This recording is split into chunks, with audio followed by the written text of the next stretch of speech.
आप तमाम हज़रात का बहुत शुक्रिया, आप तशरीफ लाए। बैठ जाएं। सबसे पहले आप तमाम हज़रात एक दफ़ा अलहम शरीफ और 3 दफ़ा कुल शरीफ पढ़ के मेरे मिल कर दें।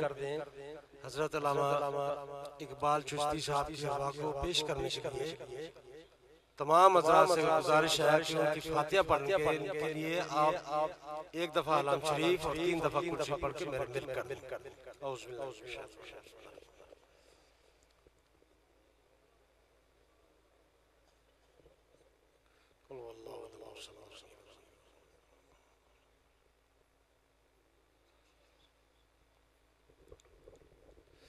अल्लाहुम्मा सल्ली अला सय्यिदिना मुहम्मदिन व अला आलि सय्यिदिना मुहम्मदिन बिअदद कुल्लि ज़र्रतिन मिअत अल्फ़ मररतिन व बारिक व सल्लिम। या अल्लाह पाक जो कुछ पढ़ा और मेरे दिल किया उसका सवाब प्यारे आपके जोड़ों के सदके या अल्लाह पाक हम इकबाल चिश्ती साहब की खिदमत में पेश करते हैं। कबूल मंजूर फरमा के या अल्लाह पाक उनके दर्जात बुलंद फरमा, उन्हें जन्नतुल फिरदौस में आला मकाम अता फरमा। या अल्लाह पाक उनके लाहिकीन को सब्र जमील अता फरमा, उनकी बख्शिश व मग़फ़िरत फरमा।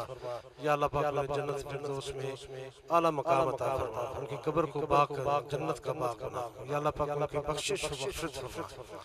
तमाम हज़रात उनके लिए दुआ मांगे, अल्लाह ताला उनको जन्नतुल फिरदौस में आला मकाम अता फरमाए। बहुत ही अजीम हस्ती थी, अल्लाह ताला ने वक्त आ गया बस चले गए। उनके साहबजादे मेरे पास बैठे, अल्लाह ताला इनको सब्र अता फरमाए और उनके नक्शे कदम पे चलने की तौफीक अता फरमाए।